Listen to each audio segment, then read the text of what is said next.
Hello and welcome back to my channel and this series on salutogenic medicine. I'm Dr. Paul Cowlins. I'm a naturopathic physician and practitioner of Chinese medicine, former professor of naturopathic medicine here in Portland, Oregon. So this is the second video in the series on salutogenic medicine. In the first part one, the last video, I went over kind of some of this notion of conceptual metaphors, conceptual models in our thinking in science and medicine, and how they essentially steer us towards viewing only one aspect, in a sense, of nature and the human being. And I looked in particular at the primary conceptual model of modern medicine or biomedicine, and that is the so-called pathogenic cellular model of disease, where we focus on disease mechanisms and we try to develop therapies to usually suppress those mechanisms in some way. That way of thinking is also being applied now to natural therapeutics more and more, to look at, for example, natural compounds that maybe suppress inflammation or they're antioxidants. So that anti-way of thinking is very much aligned with the pathogenic cellular model of disease. The alternative, or the kind of other model I looked at last time, is sort of the conceptual basis of a lot of traditional medicines, and that is the so-called salutogenic model of disease, and that comes from the term salutogenesis from the medical sociologist Aaron Antonovsky, who essentially coined that term in the 1970s. And he put forward this idea of saluto, meaning to support health, genesis, the origin of. So he asked, instead of focusing on disease, what are the conditions that lead to health? And how in medicine can we facilitate those conditions to make a person more resilient to illness? For example, more resilient to a microbe or a toxin or a psychological stressor. So those two models, the pathogenic cellular and the salutogenic terrain model, the terrain is the internal conditions that create health, and that's through our organ systems and our glands and our nervous system and immune system. So the neuroendocrine immune system and organ systems help maintain terrain. So the salutogenic terrain model is the other conceptual model I looked at. And I talked about how each of these can be extended further into looking more closely at the underlying metaphors that are used to describe these models. And this idea of conceptual metaphors comes from the philosopher-linguist Lakoff and Johnson, who in the 1980s published a book, The Metaphors We Live By. And they examine this idea of how our conceptual models essentially are metaphorical in nature. And these metaphors are derived from simpler things that we observe, for example, the idea of warfare, and then we apply that to a field more complex like medicine. So the pathogenic cellular model I related to the metaphor of warfare, how we're fighting, we conceive of disease as something to be fought, and then therapies are the weapons we use to fight that disease, and we try to become more and more precise in our weapons to fight the disease. So this is the kind of language, but it's also, as Lakoff and Johnson pointed out, these conceptual metaphors really steer how we form hypotheses, how we approach the phenomena around us, including our patients as clinicians or doctors or whatever. So it's basically steering us into a certain way of knowing. And the conceptual metaphor I liken to the salutogenic approach is one more akin to gardening, or maybe tuning an instrument where you're preparing the soil of the right nutrients, the right conditions, so that the crops, in the case of gardening, are more resilient to pest and disease, they're healthier, and so forth. And same with a musical instrument, we're essentially trying to tune that instrument so that we have the better inner conditions, again, to resist disease. So the focus is more on health, and as Antonovsky really viewed it, health is more and disease are a continuum. They're not binary, so you're either not sick and not healthy. There's always a continuum, and we're always on that continuum at some point. And the question is, how can we push ourselves more towards the conditions for health? And in his case, he looked a lot at psychosocial conditions, psychosocial life, and how things like meaning and purpose in life, a sense of coherence and belonging to a group in a meaningful way, these all were very important factors that increases one's resistance, internal factors of resistance. So those are the two conceptual models and the metaphors I put out last time. I wanted to, in this video, before I move on to looking at, well, how can we form a salutogenic model of physiology, a salutogenic model of the human being in general, I wanted to dive a little bit more deeply into this concept of ways of knowing. So this is going to still be a little philosophical in this video, and then hopefully I'll get into more practical, clinical ideas. But the idea of ways of knowing is, the processes that we gain knowledge of nature, the phenomena of nature in the human being. Now, we usually think of that as an empirical process. So the school of empiricism, philosophical school of thought, says we just look into nature, we gather sensory data, and then we derive our ideas from that. We form hypotheses, and then we test those through the so-called scientific method. So really, it's a matter of just observing. We look into nature, we don't speculate, we just observe, and then we get our ideas, and we go from there. That's the empirical method. A famous empiricist, John Locke, argued that we were born blank slates, and that basically, the phenomena we observe programs our ideas, our concepts. We derive them from simple sensations, make them more complex, and that's what forms our inner conceptual models. Interestingly, cognitive science itself has really pointed out, and this is the school that has always opposed the empiricists, the so-called rationalists, they've argued that the sensory data in itself is not enough. You need concepts and ideas already there to make sense of what you're seeing. A famous kind of example of that is those graphic images where if you look at it with one idea, for example, there's one where if you look at it from a perspective, it looks like a young woman, and then suddenly, if you switch your cognitive lens a little bit, she looks like an old woman. So and you can go online and look at these kinds of little illusional kind of images, but basically they depend on your underlying concept to what you're seeing. So basically, if you're only seeing the young woman, you're missing the old woman. You're missing that whole aspect of phenomena. And this happens a lot, again, and I'm going to talk more about this in medicine and science, where we are focusing on one aspect of nature and the human being, and we're missing whole other dimensions in the whole world of medical research and the discussions around medicine, how we teach medicine, and so forth. So we need, in addition to our percepts, our sensory impressions, concepts to organize them. And the big debate is, of course, where do those concepts come from? Empiricists say they come from the data itself. The rationalists say, for example, that the universe essentially has the concepts built into it, and we are born with those concepts. And they essentially are there a priori, before the sensory data, and then we use that to interpret the data in the right way. I won't get into that argument, but basically the point is that we need both the percept and the concept to have knowledge. Now, if you take that further, you find that basically our conceptual models are based in what we can call, they're organized patterns of thought, which is known as a paradigm. So paradigms really form the conceptual models we use to filter, organize, and sort that sensory data that we gather from nature. The sort of historian of science, his name was Thomas Kuhn, back in the 1950s and 60s, wrote a very interesting book called about the nature of paradigms in scientific revolutions. And he argued that science itself has gone through periods of what he called normative science, where people are just doing research based on a certain paradigm, asking the same questions, just looking at new phenomena with those same kind of conceptual models, and then data starts to accumulate that really starts to crack the window open and says those conceptual models are no longer adequate, and then science undergoes a sort of revolution. So for example, moving from the classical world of physics up until the end of the 1800s into the quantum world, where quantum phenomena are very different than classical phenomena, require new types of conceptual models. This would be an example of a scientific revolution. So paradigms can shift that way. And I would argue right now in medicine, we're at that point where, the paradigms we've had in biomedicine so far have been very good to bring us to a certain level of understanding of the human being, allow us to do certain things. Again, acute care, trauma care, surgery, medical imaging, these kind of technologies that we've developed have really come out of a particular way of knowing, a particular paradigm about the human being, but that we're perhaps in chronic disease missing a whole set of phenomena.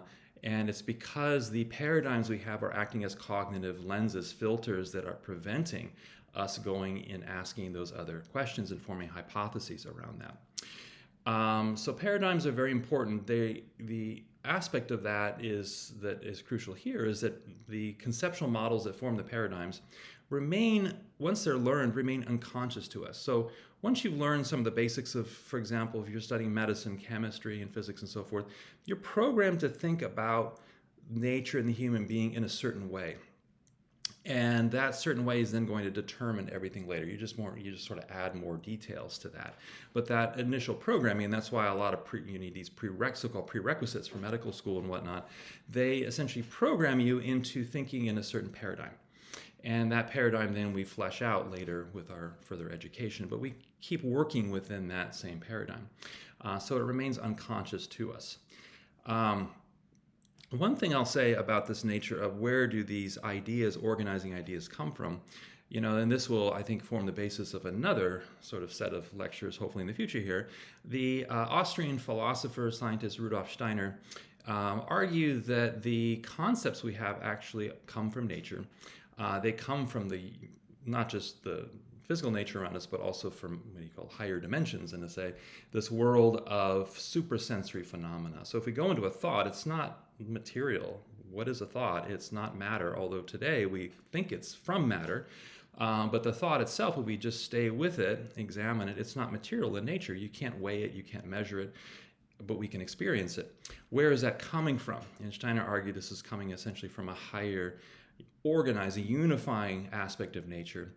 And that when we observe something and gather data, percepts, we merge it with the right concept. For example, the picture of a rock thrown in the air forms a parabola. Well, you don't actually see that parabola. All you see is individual sense points, and then your concept unites it into a parabola in mathematical thinking. So uniting those two, he argued, was actually a spiritual act. You were essentially recombining in nature two things that belong together. So that's a deeper aspect that goes in this whole question. We start talking about spirituality, which has a very sort of nebulous terminology around it and connotations around it. We can say that there's a aspect through thinking that essentially uniting percept with concept is a spiritual act. And so we have to basically develop the inner capacity to sit with phenomena so that the concepts are thought into us, that we observe concepts just as we observe percepts. We can develop sensory organs internally to develop this. So that's for a future discussion, but I think that opens up a very interesting idea about where these actually organizing concepts come from. Now, a little bit more on paradigms and Thomas Kuhn's work and so forth. So paradigms really have two aspects. We can say a paradigm, like the paradigm of modern science and medicine, biomedicine, has two dimensions. One is the so-called epistemology of the paradigm. So that is the methods we use to gather knowledge, how we measure data, what counts as data.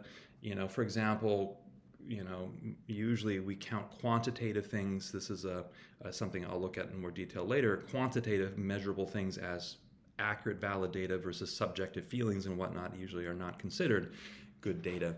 So epistemology really includes all the methods that we use to gather knowledge.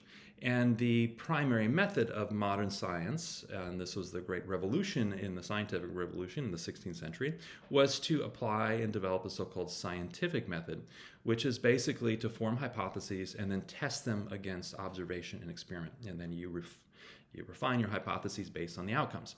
So that is epistemology, and so scientific method is really the core of modern science. And then we apply that in medicine in so-called evidence-based medicine, where we do clinical trials like randomized control trials, and then we gather data and we use statistics to kind of put all that together and see if it corroborates our original hypotheses, and if not, then we can formulate new hypotheses and so forth. So it's an iterative process, the scientific method. It was a tremendous revolution in the 16th century because it sort of broke people out of this mold of just going with their preconceived thoughts that they had just been passed down and learned through centuries from the ancient Greeks, for example.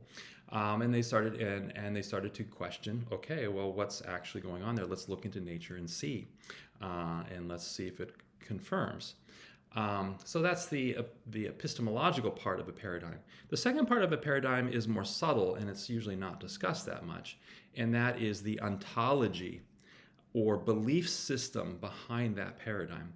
So when you use the scientific method and you form a hypothesis, what a lot of people are forgetting is that they already have a belief system about nature and the human being when they form those hypotheses. And these belief systems are deeply embedded into our consciousness. And again, they remain unaware unless we dig them up. And that's why I'm spending time here going through this, because even in circles of so-called natural medicine, where we say, well, okay, there's other alternatives to the biomedical paradigm, we then fall into the same trap of using the same ideas of that paradigm in the new paradigm. We just replace it with maybe different therapies and so forth. We're not fundamentally shifting what we're looking at. So an example of that is if you go to a modern functional medicine, maybe seminar on nutrition or something, it's all about cellular health. Let's support the cellular mechanisms of disease like methylation and telomere length and all these different things. This is thinking with a very sort of through the biomedical paradigm, just using maybe natural products and ideas in that. It's not a fundamentally different shift in thinking. And that is, I think, very important to look at. We can think of biomedicine as medicine 1.0. It's our foundational medicine. It's not going away. It's brought us tremendous advances. We don't want to get rid of it in that way. This extension into something like functional medicine or modern naturopathy and things, often we can think of as medicine 2.0, and that is using the same kind of thinking of medicine 1.0, but now using natural products and so forth in that. So we use natural anti-inflammatories instead of pharmaceutical ones and so forth. And usually most practitioners of functional modern naturopathic medicine, for instance, combine these two. So they use the pharmaceutical along with the natural product. But again, they're using the same paradigm thinking. I would argue that medicine 3.0 would be the salutogenic model, which, as we'll see, uses a very different paradigm. And then I would go even further and say there's a medicine 4.0, which I think would be very exciting to look at. And that is thinking beyond just things like the neuroendocrine immune system, but looking at this idea of organizing fields in the body, not particles, not substances, but fields. And that gets into kind of some cutting edge things, very controversial areas as well, but definitely paradigms that question and go against the grain of the current biomedical paradigm. So that's something that will come later. Okay, so that's a bit on paradigms. You need the epistemology and the ontology, the methods of gaining knowledge and what the fundamental beliefs are. Now, if we look at modern science and medicine, which arose out of that, biomedicine, again, this really started with, we can say, formally with the scientific revolution in the 16th century. So, for example, Francis Bacon and René Descartes and others really put together, and Galileo really put together a way, starting with physics, to look at the natural world. And then this was gradually applied to chemistry and then life activities in the body. And so by the 1850s, the physician Rudolf Virchow really proposed the foundation stone of modern medicine, which is that disease arises in cells as a breakdown of a mechanism in the cell. At that time, there was still a debate between so-called mechanistic schools of thinking and vitalistic schools of thinking. Vitalists thought that their life has some unique quality process that is not found in inorganic nature. And so it must be different. And so that's how we can distinguish what's living from what's dead, is that the living has a vital force and that what's dead just has mineral or physical forces. But gradually that line blurred, and as we began to dive into the cell and look at the details, biochemistry, enzymology, and then eventually molecular biology and genetics really unraveled that a lot of these life processes use the material. So why do we need an extra force there? We haven't measured it, we can't see it, we don't have a way to detect it. So basically we're just going to throw that out. And so most modern medicine has this view that there are no vital forces, there's just physics and chemistry, basically, really chemistry, that organizes the body and that drives life processes. And so that is kind of what came out of physics and was eventually applied to medicine. Now, if we look at the epistemology, again, of modern medicine and the paradigm of it, it's based on the scientific method and the so-called evidence-based medicine. Now, this is a huge area of controversy because on the surface, evidence-based medicine sounds fantastic. You want evidence. Why are you just making things up? You want to test things. But again, a couple of different factors coming here. One is the very hypotheses you start to make when you want to test that evidence already has biases built in. And the whole system at this point, in terms of funding and so forth, really is going to steer only certain types of hypotheses towards being funded and the research being done. So it's going to exclude others. One example I'll just throw out here is the idea that life processes aren't just depending on the molecular mechanisms. There are rhythms in life, so we need to study biological rhythms. Now, that's gaining traction in the research world, but for a long time it's very difficult to get funding to look at the rhythms that guide life. So we can think of life as a breakdown of a rhythm in an organ or the whole system in general, and not just a missing protein or enzyme or something like this. So basically, or gene. So basically, the breakdown in rhythms is where illness can come from. So again, that's a different way of thinking, and it's not really going to get funded because the whole model is set up in a certain way. These hypotheses already have the ontology baked into them about our beliefs about the world. The second question is, okay, how accurate now is evidence-based medicine based on all of the pharmaceutical funding and non-reporting of negative trials and all these different things? I won't go into that here. There's plenty of information out there, and that's definitely an important area for discussion. So how much can we trust it? We know now a great percentage of trials are not reproducible. So that really begins the question, okay, well, what can we believe from that evidence-based literature? But again, that's, I think, more of a downstream question. I'm interested more in the upstream question. What are the very ideas we use to test those, form those hypotheses in the first place? A very important part of that scientific epistemological the paradigm of that is to say that really only quantitative data that we can measure is valid. Again, things like feelings or one's subjective impression of so-called energy or color or whatever, that is not considered valid data because it's not measurable. It's very difficult to apply statistics to that kind of thinking. Now, of course, we can use categorical data, yes or no, did they die or not die, and not just numerical data. But still, that limits us to only looking at certain phenomena, and I'll come back to that here in a little bit. The other aspect is, okay, what's the ontology of modern science and medicine? And this is what I think is often really unexamined. And a lot of scientists I've talked to don't really think about this. It's implicit in their thinking. So what is the ontology of modern medicine? Has anyone defined that? And the answer is yes, it's actually based in something called metaphysical naturalism. Metaphysical naturalism is a philosophical belief system. It's an assumption about nature which, interestingly, is not scientifically testable. It comes before you do science. It arose starting in the 1600s in the West, and now has predominated how people think. And there are three basic cornerstones of metaphysical naturalism. The first is what we can call physicalism, that only matter and physical energy, like electromagnetism and gravity, the nuclear forces, are real, that things like vital forces, souls, and spirits don't exist. That's not real, and that doesn't count in science. Anything that says so is pseudoscientific. Even more subtle things like information and these different things would be seen as something ultimately reducible to the laws of physics and chemistry. So that's physicalism or materialism.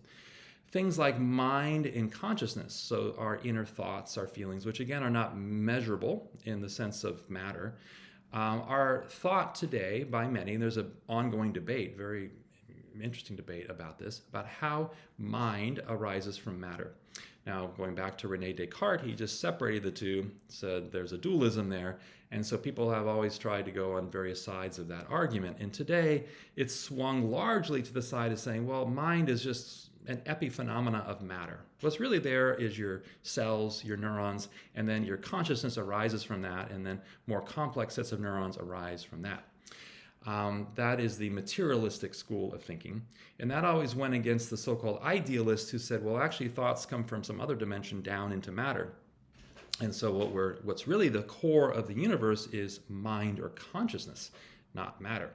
So again, this is something you can't test scientifically. Now, that's a long debate, and you can say, well, we built up evidence to really support the material model, but there isn't evidence against the other model. It's just that people are saying, well, you use the simplest explanation, so we're going to throw out the other model. It doesn't say it doesn't exist. So this idea of physicalism, materialism as the cornerstone, everything is made from matter, including the human being and all levels of the human being, your life activities, your consciousness, your higher awareness, your connection to others, that's all material. So things like love and your moral values, a materialist would say, and baked into the modern scientific thinking, you'd say it all comes from your cells eventually. So the cells are really the intelligence there, or the microbiome, or whatever you want to say there. But there's no such thing as a human spirit. There's no such thing as an organizing whole for the system. That is physicalism, materialism, one of the three cornerstones of metaphysical naturalism.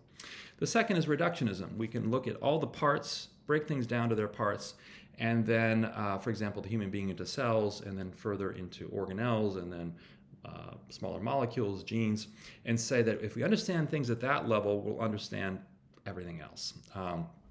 And so that everything emerges from the smaller levels. So that is reductionism. And it goes on this principle of the cell as the basic unit of life, which last time I argued, the research is kind of pointing to the direction that it's not true. The cell needs its matrix, its environment.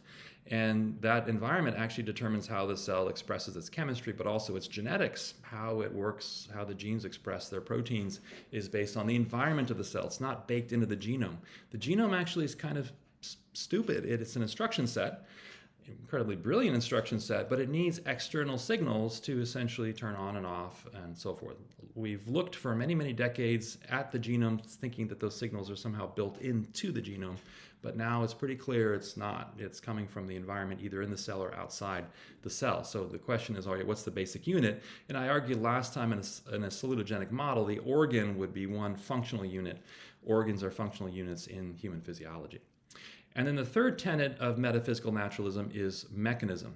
And in biology and medicine, that's usually what we refer to as classical mechanism, like classical physics. So imagine billiard balls, one hitting another, causing an effect. That is a classical mechanism. And that's just like, for example, a protein docking onto a receptor causing an effect. You know, this idea that only these kind of material interactions are what drive your life processes. There's no action at a distance. There's no coherent long-range activities and so forth within the current metaphysical naturalist model. Now, as I'll be pointing out, research is showing actually that's not true. There's a lot of interesting data emerging around other phenomena, non-classical phenomena going on here. And then this in medicine, implied in metaphysical naturalism is the so-called pathogenic cellular model of disease, which Virchow developed starting in the 1850s. So this is really the foundation stone of modern science. Now, this is the point where I need to say that there's a very important difference here between science, which is technically application of the scientific method, and scientism, which is belief in metaphysical naturalism. You don't have to, I would argue, you don't have to believe in metaphysical naturalism to be a scientist. And that's where I think a lot of people confuse that. When they say something scientific, they're really saying two things. They're saying, did you test it with the scientific method? Great, okay, that's important. But the second thing is, does your idea align with metaphysical naturalism? Are you a materialist? Do you think there's, only physical forces in the world, or do you think there are souls and spirits? If you do, that's not science, that's pseudoscience. I would argue as long as you can measure phenomena, form hypotheses, and test them, then you can develop another ontology, and that's what I'll be looking at with salutogenic medicines. We need a new ontology. And so in schools of natural medicine, for example, we often teach all the concepts of natural medicine, for example, naturopathy, from the textbooks of conventional biomedicine, which has these metaphysical naturalism baked right into it. And we don't understand that you need actually a different ontology, a different way of thinking, a different belief system about the world, which is not exclusive, but maybe includes metaphysical naturalism as a subset to really go into a whole new realm of medicine. And part of that involves, and this is what I'll have to talk a lot about later, recognizing higher order processes in the body.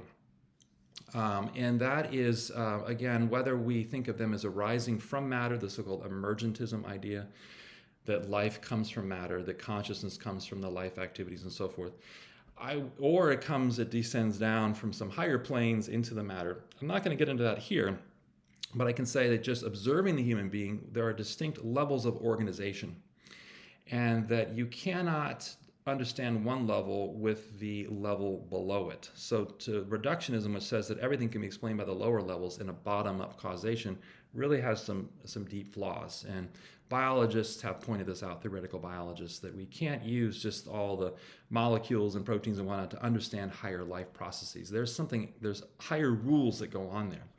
An analogy would be reading a book. When you read a book, you learn the letters and how they connect together into words, and then sentences and paragraphs and chapters. But the meaning of all of that is not in a given letter or word or sentence or chapter. If you cut out some paragraphs and chapters, you might lose some of the meaning or distort it a little bit, but the meaning still emerges. So where is the meaning of the book? We say it's in our minds, but we're connecting with something else, a organizing field of some sort. And so a sense, when we look at the body and look at the genes and the proteins and the molecular biology, it's like we're looking at the letters and the words. We aren't looking at the laws that make up sentences or paragraphs or chapters. And so that's these higher order laws and principles that come out. And many traditional medicines have really focused on looking at those as opposed to those little pieces. All right, so that's important, this difference between science and scientism, which is almost like a religion that says, if you don't believe in metaphysical naturalism, you're not a scientist. But again, when people say something is scientific, they often aren't aware of the underlying assumptions they're making with that. All right, so without this video getting too long, I wanted to close on what I want to introduce in the following videos, and that is to ask, are there other ways of knowing that we can use beyond the current kind of biomedical paradigm? And I want to introduce here this idea that comes from, it's a very ancient idea, but it comes in more modern times from the so-called school of phenomenology, as well as philosophers like Rudolf Steiner, but also the German poet Goethe was very much interested in this idea of, are there other ways of knowing nature beyond this sort of analytical, substance-oriented, reductive approach? And an interesting insight here is that if we go back to ancient Greek metaphysics, they talked about 4 elements: earth, water, air, fire. And we often think of those as, phases of matter: earth, the solid; water, the fluid; air, gas; fire, warmth. And then people talk about processes in nature and so forth. So that's one aspect, I think. But a deeper aspect is that the 4 elements of the ancient Greek could be thought of as 4 modes of knowing. 4 states of consciousness that we use to see different aspects of nature. And if we look closely at these 4 modes of knowing, which I'll explore more deeply in the future, say that the mode we're using primarily in modern culture, science, and medicine is what the Greeks would have called the earth mode. Earth thinking really looks at material substances and spatial things. So we look at the body's anatomy, the structures, we memorize where the nerves are and the organs are and so forth. But interestingly, all that knowledge comes from usually a corpse. We go into the so-called dead lab and we look at the corpse. So that is no longer alive. It's already formed. There's no regeneration or anything happening. So we can use earth thinking very well to look at what's dead, the mineral element of nature. And earth thinking is very good at looking at quantities and substances. Allows us to see the material aspect. So again, modern science started in the 16th century preferring to focus on that aspect of nature alone. Now, of course, we studied fluids and gases, but we try to reduce them to earth, little particles of earth, molecules, atoms, and how they bump together. That is, again, our predisposition to take everything to the earth level. Life, consciousness, let's look down at the material particles in that way. That is certainly important, but the ancient Greek would have said, you're only looking at 1/4 of the human being. You're missing 3/4. And so this, I think, opens up a whole new way of thinking to say, what are those other 3/4 and how can we look at them?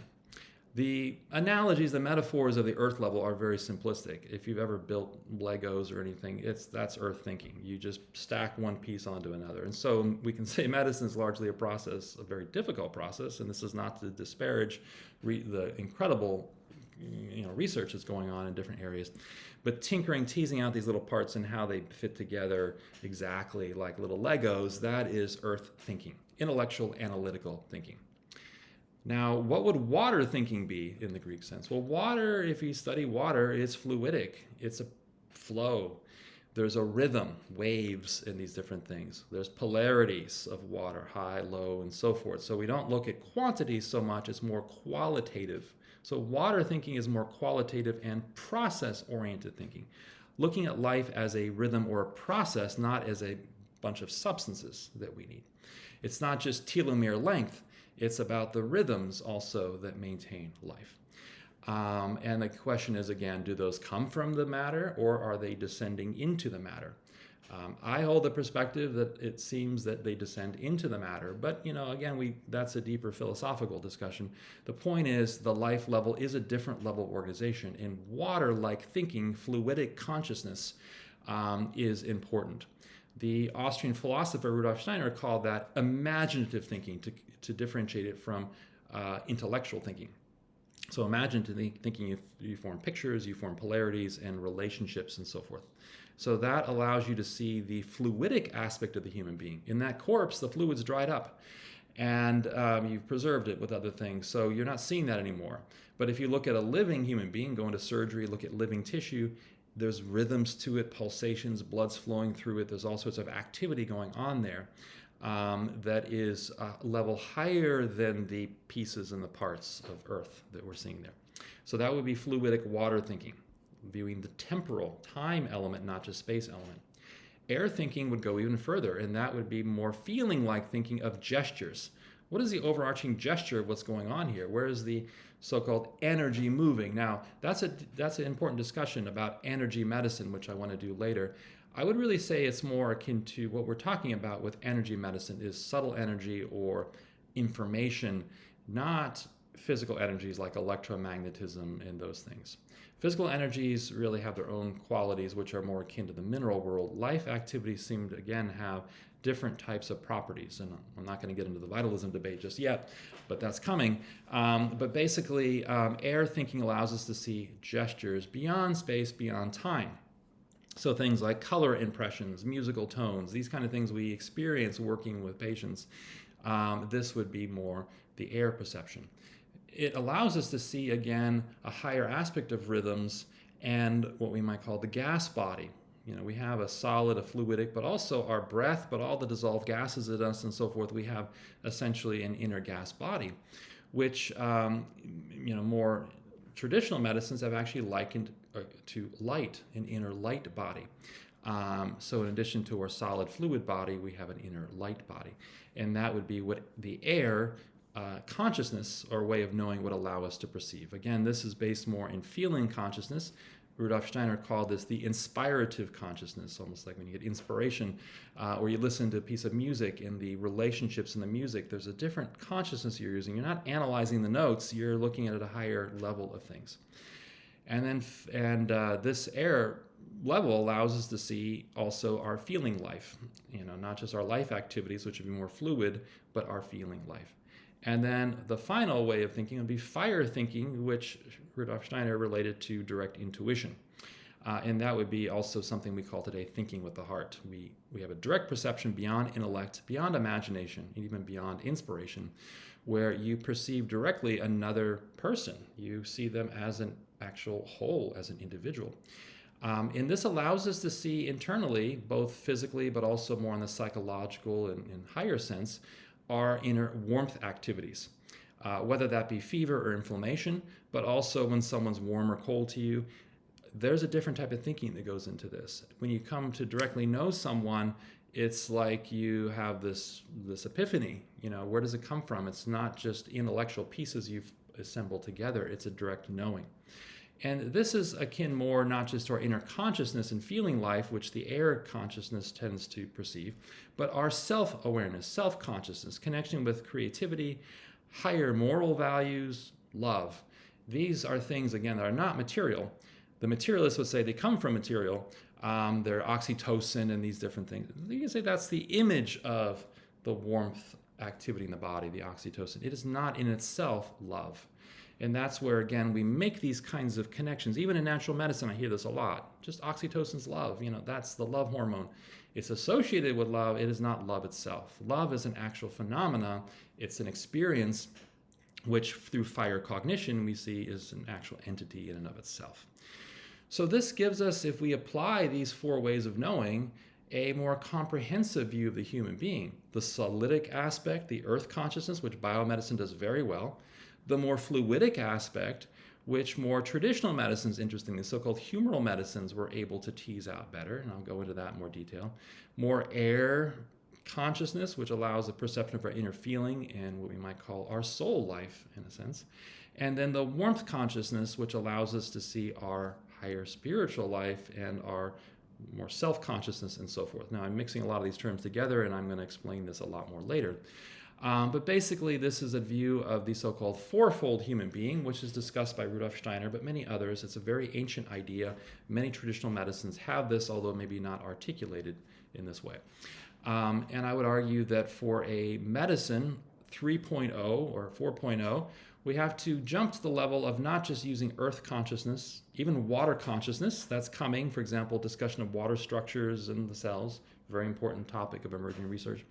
And then, that's fluid consciousness, but then also incorporating the air, light consciousness, and warmth consciousness. All 4 give us an ability, for example, as a clinician or anyone interested in medicine, or even a person trying to heal themselves, work on themselves, to understand that we have these 4 levels that can be accessed, that we can perceive, that we can work with. So that would form a more broader way of laying out a salutogenic foundation to the human being. Okay, so before this video gets too long, I just wanted to close with that idea of the fourfold human being, and to say that I will be going into much more detail about that in coming videos. Thank you for your attention, and again, if you've stayed with me this long, feel free to subscribe if you want to see more content, and then hit the like button to let me know that this is content that people want to hear. All right, thank you so much.